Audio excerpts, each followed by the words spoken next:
Where is Gilbert Arenas? Uh-oh. Hey.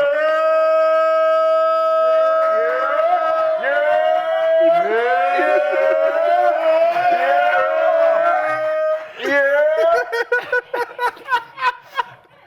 Yeah. I know black.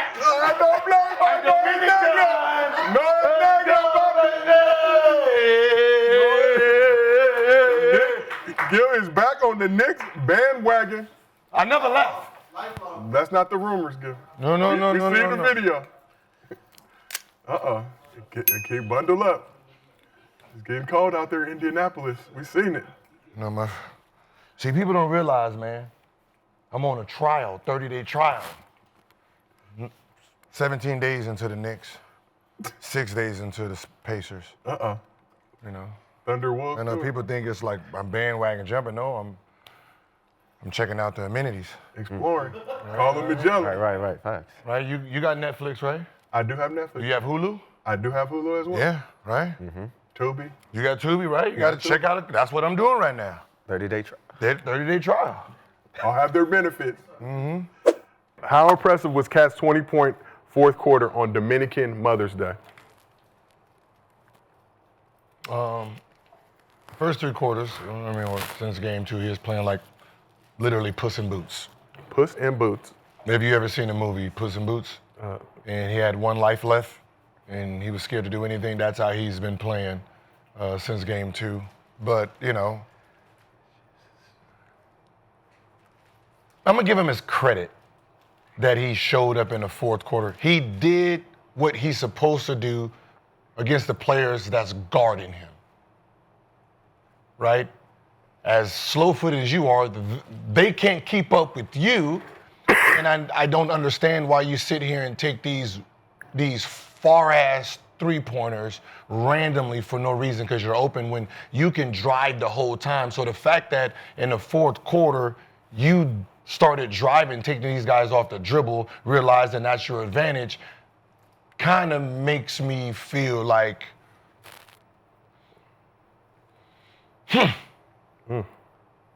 like this series would have been over if you wouldn't have did that shit in game 1, right? Chucking those threes in the 8-minute mark, could have just been driving, taking these guys to the hole. Game 2 is whatever game 2, but game 3 is like you had four points in the first 3 quarters. Just shows, man, like when you're not engaged, dude, you're not engaged. Like when you're really just out there floating, you're no use to the team. You know, so like you can see that these guys can't stay in front of you. Game 4, this is how you finish the fourth quarter. That's how you're supposed to be starting the next game and every quarter after that. You don't think that got a lot to do with Brunson out there? Because when he started killing, Brunson was out their game. You know, they was able to go to him. He was able to, you know what I'm saying, get some easier buckets and actually play like himself, you know, when they made that run where Brunson was out. So it could be a lot of times because Brunson be holding the ball a lot. No, he holds the ball a lot, but when Cat do get it, he settles like he shot a logo shot for no reason. Just not a logo, the half court, that logo, the center court. It is a logo. It is the Pacers logo. He shot one. I'm like, large dude, logo. I don't give a fuck if it goes in at this point, but why? It's not like you done hit three of these bitches in a row. And this is the shot you're taking? Like, these are not good shots. This is the playoffs. This is not a regular season. The only reason you can do that against Pacers is because Pacers are going to put enough possessions in the game where you can recover. But if you're playing against a team that they care about possessions, you're not coming back from stuff like this. Every shot matters at this point. So he has to be really calculated on the shots he takes. Right? He's the wild chucker of the group. So, Sonny, I see the body bag has made an appearance back in Gil's Arena presented by Underdog Woo Woo. It said, Puss in Boots had two different movies where the cat was actually a gangster. Cat's actually a gangster. He actually fucked some shit up in the movie. Thank you, Cat, for being Puss in Boots. Dead body time, man. I just, once upon a time, not long ago, there was 2 kids playing on the radio talking and saying somebody's name and wasn't supposed to say. So I put 2 of these niggas on top of each other. So there's Gil and then there's Brandon on Gil's shoulders. In the body bag. Yeah, in the body bag. And Brandon is the speaker. Brandon speaks, but he don't talk in coherent sentences. So he just mumbles a lot because it's the duct tape that's stopping him from talking. So I said, Brandon, why you go over there and get on their team when you knew what I was going to be on today? What team? I just got a fresh new Jerry curl and you want to come over here and try to fuck up my activator. But guess what? Knicks in 6. Knicks in 6. Knicks in 6. Lakers in 5. Knicks in 6. As long as we keep this Luka energy, this Gil Zempic is going to get us right what we're supposed to do. You still I'm on the broke, Pacers? baby. Follow, I'm broke, baby. Gil has returned to the Knicks bandwagon as a part of his 30-day trial day. What, Yeah. 17 of the trial? Yeah, whoever wins. Whoever wins. No shame in my game. No shame. No shame in my game. Whoever wins, you want my support. You gotta win. I'm not fucking with no more losers. I told y'all I'm winning the championship. It was supposed to be for the purple and gold. You better And just it's join. not- Just join me then. Just come on, because you can't duck me. I am joining. Don't duck me. I am. Don't duck. Just join. I'm joining. Yeah, that's I the got best my- way. I got my You next can't shit. beat them, join them. I got my Can't shit. beat them, join them. I'm going for 3 You teams can't beat right them, now. join them, man. 3 teams. You can't beat them, join them. They should sell up 2-1. I got 3 teams. No es negro. No es negro. I got 3 teams right now. I got my OKC, right? You know what I mean? Listen, I'm going to a parade this year. Okay? I'm going to be there. I don't give a fuck what day it is. Right? It can be Gil's Arena Day. It can be one of my kids' birthday. I'm going to be at the parade celebrating the championship that we won. But Sonny, in all sincerity, Cat 20-point fourth quarter, obviously playing with a ton of emotion on Dominica's Mother's Day. As we mentioned, lost his mom 5 years ago. Yep. Came through with a marvelous performance, only 4 points total in the first 3 quarters, 20 in the fourth to help propel the Knicks to a win. How impressive is that to you? It was very impressive, and I don't want to take anything away from what he was able to accomplish on his mom's day, but I felt like that was more of a FU to Tibs.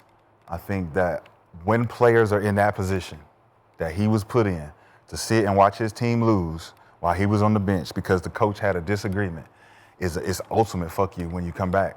Like, as soon as I get an opportunity to say fuck you, cool. But then what happened is Deuce McBride gets in foul trouble. Cat and Brunson get in foul trouble, which forces this bad coach to go to his bench. Which he then said that Landry Shannon and DeLon Wright were the ultimate professionals for not being able to, be a part of the rotation. And all of a sudden, because we're down, got to be a part of the rotation, got to be professional. But if you would have been playing this rotation the whole season, it wouldn't have been no cough, it wouldn't have been no hiccup. It would have been seamless transition. But coaches like him, they stubborn. They're stubborn. They're so stubborn to the point where if we win, he won't credit. You don't get credit because those guys, they chomped it out. They made sure that they got it done. And I like that Cat showed up, 20 points in the fourth. Listen, don't ever sit me down in the fourth, ever. We're supposed to be up 2-1 right now. Like I said, Knicks in 6, but we got Tibs. So I don't know. It might be Lakers in 5. I never know. Tibs. I think McBride needs to play a little bit more. He's aggressive.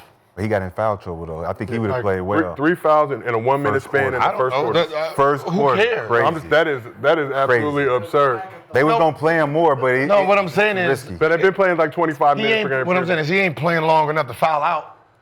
Right? So, like, him getting in foul trouble is really... He's a backup point guard, though. Yeah, but he don't back up. Like, he don't play that much to really care about his 6 fouls, in 20, 22, 25 minutes. He got 8 points. He is 8 points for But us. no, that's what I'm saying. I like him because they can't guard him. He's too fast, he's too strong, and he's explosive at the rim, which when he does drive, he don't play with the ball like that. Mm-hmm. When he goes, he goes. So when you're talking about a series, you need someone like, you have Brunson, and Brunson has his low ball game, and so they know, okay, Brunson's not going to straight line us. When he's in, you have to react like this, or he's at the rim, which will cause a lot more open shots. It's like McConnell, like TJ McConnell. Like TJ comes in, right? So it's one of those things where they need to use him and Brunson sometimes at the same time. Yep. Like Neimark and McConnell, they play them too. Like when you got both of them at the same time, it's like now, like Brunson, it goes to him and he just shoots to the rim, and he's like it's a hard guard. Right, with Brunson, he ain't really getting it. And if he do get to the rim, I can get to it late. Yep. With him, he might dunk on you. He tried somebody yesterday. He tried. What's his name? Knicks is stupid, though. Just going to just throw it out there. Just as a unofficial member of the New York Knicks organization, y'all play stupid basketball sometimes. And you have said this previously, and Gilbert represented by Underdog. Like, cats fouls, dumb. I don't even see real foul. They just be doing dumb shit. Brunson, majority of his fouls are dumb fouls. 4 fouls in the first half. But it's just stupid fouls. It just be these random just. Because he's fatigued. I just keep saying he's fatigued. Like, I keep saying. Like, you coming through the lane, I'm just pushing you. I'm old. Like, it's just like, stop. But he's tired. Like, it's not even like what I'm saying. It's not even like aggressive fouls where you're stopping the play, or you're in a bad position. You want to hold a guy. It just be some off-brand. Why did you do that? I need a break. Off-brand, I gotta come back down. wrestling with a nigga. Now you want to Cat always doing that. He could have fouled out yesterday. They didn't call a lot of that shit. Like even OG, there was a pass that they ended up getting free throws. They passed it to Siakam on a fast break. He's literally under the basket, can't shoot the ball. OG decides to try to shove him out of bounds. Nigga, where is he going? Oh, yeah. He can't go nowhere. Oh, yeah, He gonna have to dribble the fuck out. You gave 2 free throws for that stupid ass foul. It just be these little things, and then they have to be smarter on that challenge, because the challenge that they've lost both times, it cost them in game 1 where they would have went up 6, right? They would have on the goaltend if they had the challenge, and they end up coming back down. They couldn't score, and then this game they were up. They would have went up 6. They would have went up 6 where they thought Cat traveled when he didn't. But they didn't have a challenge there. Yep, I remember that. And then they came down and scored. Like, if you lose, you're losing they because just wasted that. That's a 4-point turnaround. Yep. And it's if you're a Knicks fan, you should be hopeful, because in reality, you're playing in the 3 games. You're playing better in the 3 games. Right? You had a mishap in game 1, right? But you just like game 3. So it's an even swap out. You was beating their ass in game 1. Y'all fucked that off. Game 3, you hit shots. You got on fire. It's not like they was making a whole bunch of turnovers, doing a whole bunch of dumb shit to lose this game. So this was, you guys came back, they had their second unit, you had your second unit, and your second unit just outplayed them, right? So you should be confident that you still could win this series, right? They beat, the game 2, they beat you. That was a beat. Game 1, you lost that game. Game 3, you end up winning that game. And I look at it like, when you talk about the coaching of it and everything you're saying as far as whys, you look at game 3 and you look at game 2. I always look at game 2 as the difference maker, because they could have won that game. Cat sitting the whole, like, 4th coming in with 3 minutes left. We don't know what that run would have looked like. And Nesmith in game 1, like I always said, we were the better team in game 1. We let somebody come in and do something that he's not going to duplicate at all. We gave him the free range to hit shots in the late game, and he did. Game 2, we came in, we wasn't aggressive to go in and take the game, and then the coaching is just trying to figure out stupid shit at the wrong times. Cool. Game 3, we get down 20 points in the first half, and everybody start, cheering and shit, like on playback, how y'all was cheering and shit. all that shit. I was Then we know it's a game.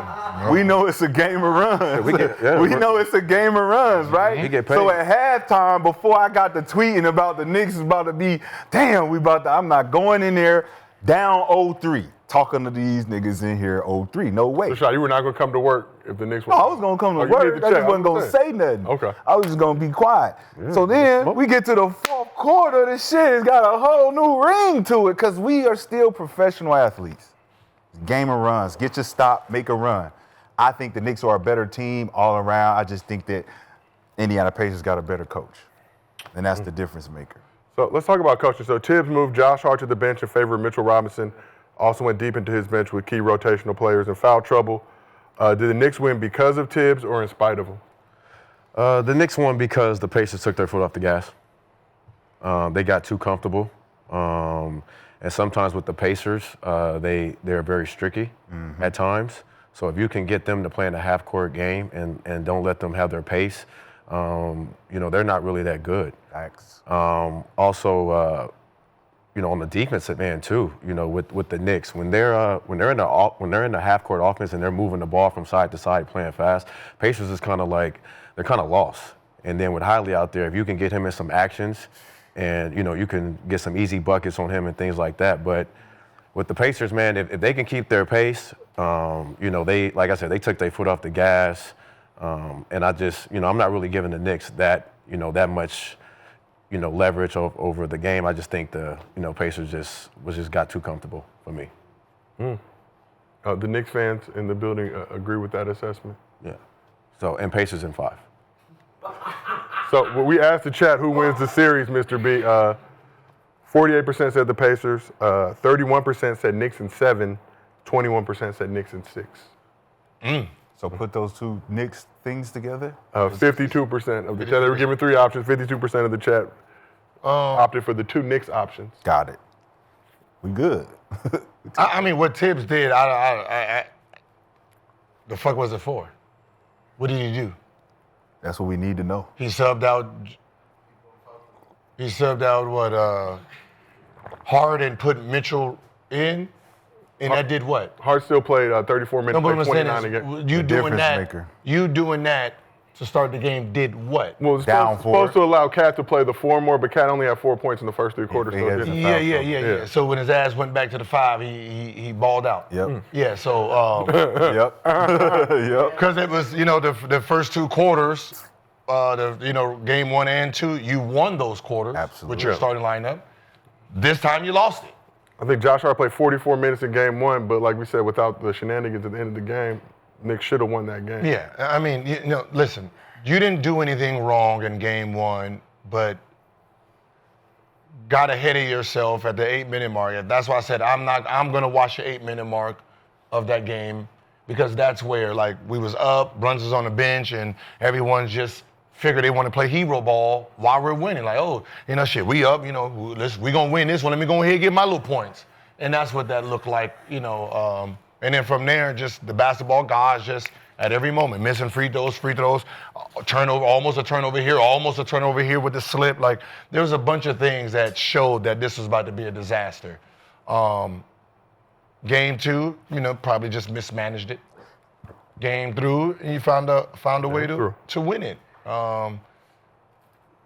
Now, there's things in a series that you have to adjust to faster than they are adjusting to, right? If Neesmith and them, if he hits 2 shots in a row, that next shot, double it, switch it, right? You don't want him to get on the road that he did the first game. If Hallie is coming down playing iso ball and he look like he's catching fire, because once you catch fire, that's you can tell when Hallie's gonna be just a shooter tonight or a passer. When he starts getting in the shooting mode and start adjusting the game plan then. Same thing with Siakam. When Siakam looks like he is trying to take over the game, shut it down then. Don't let these people go for 39, 40 if that's not what they do. If that's not what he does on a regular, then you have to shut it down faster than you are. That's the in-game adjustments. And a lot of these coaches don't have in-game adjustments, right? If you got 30 at the half, at halftime, however you was playing, you should have switched it. Right. But in the first quarter, you got 15 quickers in the first. Whoever was guarding you, we're gonna switch, we're gonna double, we're gonna ISO, we're gonna ice it down. Like, they're not adjusting fast enough. And they're letting players get the fuck off. Well, you look at scouting report, right? You study the scouting report on the Knicks, and you say, shit, Tibs ain't even gonna play 9 players on the baseball team. Shout out Kenny Smith. Right? So if that's the case, and we know that on the other side, we have a roster full of motherfuckers y'all ain't even seen. Shepard, big boy Tony, what's the big boy, 13, for the Pacers, the center? Bradley. Tony Bradley. They got a bunch of guys that not only hit shots, but they play hard. They don't drop the energy. And now you have to try to make up for that. So you got big Tony Bradley come in there, Mitchell Robinson already halfway tired. You don't have a sub for him. So Bradley in there getting offensive rebounds, just filling up space. Then you got Shepard hitting wide open shots. He's a sharpshooter. Nobody even knew he was a sharpshooter until you start to play into what it is. Neesmith, Mathurin, Nembhard, all these guys can play. But then you look at the Knicks and you say, well, outside of Deuce and Josh, you got to play Cameron Payne and who else? Achua? PJ? You don't really. You said Hachua? Precious Achua. Oh. Precious Achua. You said Hachua. Like, oh shit, she there? She can be. She can be. You can come too, baby. But yeah, I'm just saying, like, when you look at the matchup on the bench side, Rick Carlisle is using different strategies when you talk about, hey, he ain't seen this yet. Let's throw this at him. We got plenty to work with here. Tib can't do that, man. And he panicking. And I'm seeing it with Brunson and Cat being fatigued and in foul trouble with them stupid ass fouls. Who you looking at? They looked for McBride last night. I'm rolling with that though. Me too. But they ain't gonna let him loose. Because they made the not run, gonna let him loose. but they made the run when Brunson was out. You know what's so funny? And But when that shit was moving inside, I was like, Nasty. I know it ain't time to panic, and I don't know if I would have took Josh Hart out of the starting lineup. But if I'm gonna pull somebody out, if I'm gonna take Josh Hart out, I don't think McBride in. Yeah. Because So you saying McBride, Brunson, Bridges, OG and Cat. And the reason I would do that is this. The advantage is you only play a certain amount of players. You play 8 to 7. Yep. They know that, right? So what they're doing is pressing full court.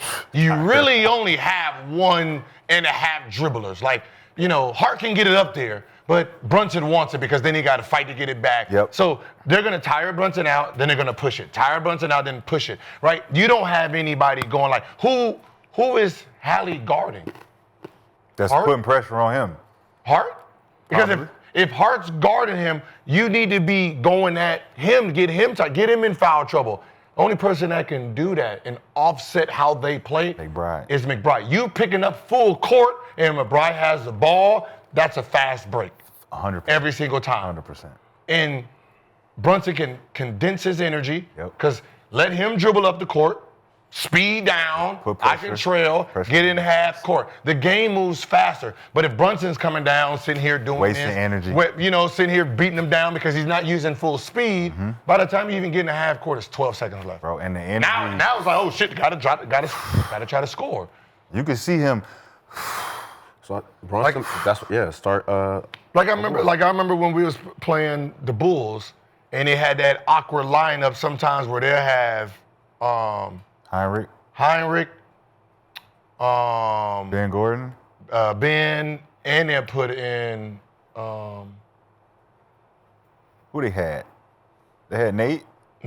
Duke. Or Nate. Duke. Duhan. Duhan. Yep. They put all- Duhan, Heinrich, and They put all Ben. 3 of them in. Yeah. Right? Because, we're pressing it on there, put But they all 3 of curling them and in. they doing all fuck. kind of shit. Right? I mean, and so it was offsetting us, and we had to go into a zone because we were trying to stay as big as possible. Yep. And they driving and they all Yeah. small. Yep. So, Mr. B, you talked about Brunson being ball dominant. So Brunson's putting together another.